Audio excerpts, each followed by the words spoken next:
प्रभातखबर.com, विश्वास वही, रफ्तार नहीं। अलीगढ़ पुलिस ने झारखंड के ऐसे गिरोह को धर दबोचा है जो लोगों को शादी के नाम पर ठगता था। बिचौलियों के द्वारा शादी के लिए बात करता था और फिर फर्जी शादी करने के बाद जैसे ही बहू ससुराल में पहुंचती थी तो पहली रात ही नशे की दवाएं सुंघा करके तो जो पैसा जेवरात इत्यादि लेकर के बहू और वह गिरोह 9-2-11 हो जाता था। इसी तरीके का एक गिरोह अलीगढ़ में पकड़ा गया है जिसमें कि 8 सदस्यों को गिरफ्तार किया गया है, जिसमें 4 महिला और 4 पुरुष हैं। इस मामले के बारे में अलीगढ़ के एसपी सिटी ने पूरे वाक़ये को बताया कि किस तरीके से यह गिरोह करता था ठगी। तो आइए जानते हैं उन्हीं के द्वारा। थाना गांधी पार्क पर कल अतरौली निवासी एक व्यक्ति द्वारा तहरीर दी गई, जिसमें उसके द्वारा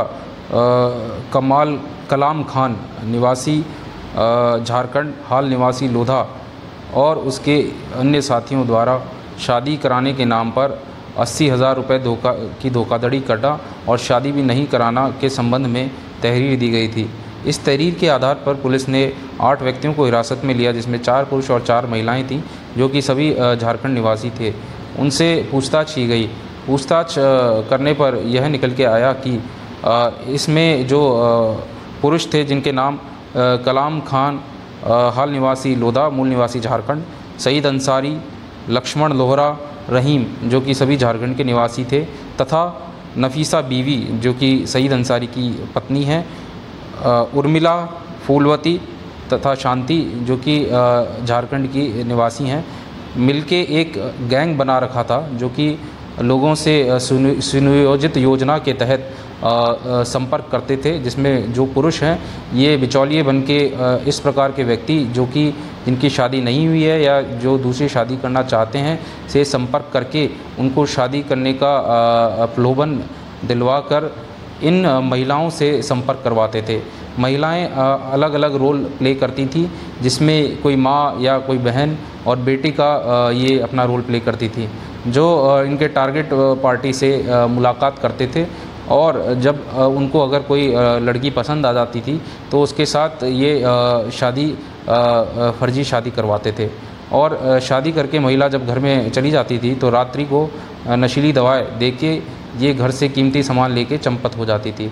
इनके पास से कुछ नशीली दवाएं बरामद हुई हैं और इसके अतिरिक्त इन व्यक्तियों के पास से फर्जी आधार कार्ड भी बरामद हुए हैं, जिसमें सईद अंसारी ने राहुल गुप्ता नाम से एक फर्जी आधार कार्ड बना रखा था और जो महिलाएं हैं उन्होंने भी अलग अलग नामों से फर्जी आधार कार्ड बना रखा था। पूछने पर इनके द्वारा बताया गया कि यह फर्जी आधार कार्ड ये लोगों को फंसाने के लिए और अपनी आइडेंटिटी रिवील ना हो इसलिए ये बनाया करते थे और उसी नाम से ये उनसे शादी करते थे। इस प्रकार से इनके द्वारा एक ये सुनियोजित गैंग बनाई गई थी। इनके द्वारा पूछताछ करने पर और पता लगा कि इस प्रकार की घटनाएं इन्होंने अन्य जनपदों में लोगों से भी की है, जिसमें एक मुजफ्फरनगर की घटना अभी तक पूछताछ में प्रकाश में आई है, जिसमें शांति नामक महिला द्वारा एक व्यक्ति को 70,000 रुपये से ठगा गया था और शादी करने के बाद उसी रात को वहाँ के कीमती सामान लेके ये चंपत हो गई थी। इस प्रकार से यह गैंग वर्कआउट हुई है, जिसमें तहरीर के आधार पर सुसंगत धाराओं में अभियोग पंजीकृत किया गया है तथा इन सभी आरोपियों को हिरासत में लिया गया है और उनको गिरफ्तार करके जेल भेजा जाएगा। इनसे और अधिक पूछताछ की जाएगी कि और अन्य किन लोगों के साथ इन्होंने इस प्रकार की घटना की है। प्रभातखबर.com, विश्वास वही, रफ्तार नहीं।